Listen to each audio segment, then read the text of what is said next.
नमस्कार दोस्तों। विश्वास साहब अपने आप को भाग्यशाली मानते थे।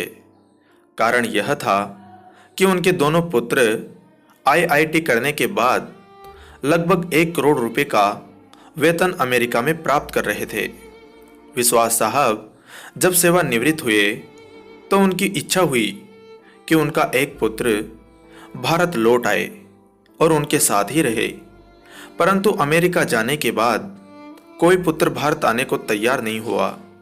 उल्टे उन्होंने विश्वास साहब को अमेरिका आकर बसने की सलाह दी।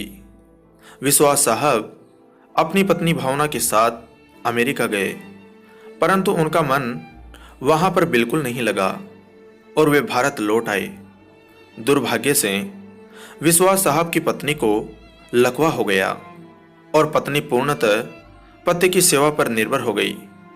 प्रातः नित्य क्रम से लेकर खिलाने पिलाने, दवाएं देने आदि का संपूर्ण कार्य विश्वास साहब के भरोसे पर था। पत्नी की जुबान भी लकवे के कारण चली गई थी।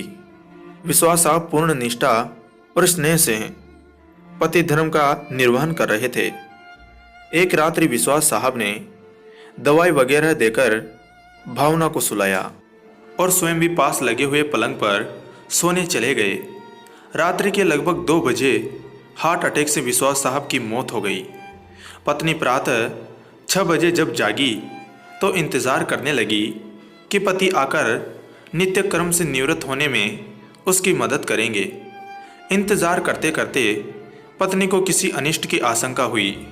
चूँकि पत्नी स्वयं चलने में असमर्थ थी, उसने अपने आप को पलंग से नीचे गिराया और फिर घसीटते हुए अपने पति के पलंग के पास पहुंची।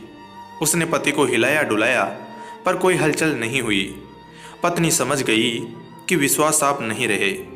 पत्नी की जुबान लकवे के कारण चली गई थी, अतः किसी को आवाज़ देकर बुलाना भी पत्नी के वश में नहीं था। घर पर और कोई सदस्य भी नहीं था। फोन बाहर ड्राइंग रूम में लगा हुआ था। पत्नी ने पड़ोसी को सूचना देने के लिए घसीटते हुए फोन की तरफ बढ़ना शुरू किया।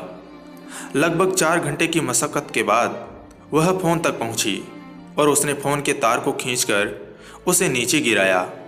पड़ोसी के नंबर जैसे तैसे लगाए। पड़ोसी भला इंसान था। फोन पर कोई बोल नहीं रहा था, पर फोन आया था, अतः वह समझ गया कि मामला गंभीर है। उसने आस पड़ोस के लोगों को सूचना देकर इकट्ठा किया। दरवाज़ा तोड़कर सभी लोग घर में घुसे। उन्होंने देखा कि विश्वास साहब पलंग पर मृत पड़े थे तथा पत्नी भावना टेलीफोन के पास मृत पड़ी थी। पहले विश्वास और फिर भावना की मौत हुई। जनाजा दोनों का साथ साथ निकला। पूरा मोहल्ला खंदा दे रहा था, परंतु 2 कंधे मौजूद नहीं थे जिसकी माँ बाप को उम्मीद थी। शायद वे कंधे करोड़ों रुपए की कमाई के भार से पहले ही दबे हुए थे। दोस्तों, कहानी सुनकर आपकी क्या राय है, कमेंट में लिखकर ज़रूर बताएं। वीडियो को लाइक करें और ऐसी ही कहानियाँ सुनने के लिए हमारे चैनल को सब्सक्राइब करके घंटी को ज़रूर दबाएं। धन्यवाद दोस्तों।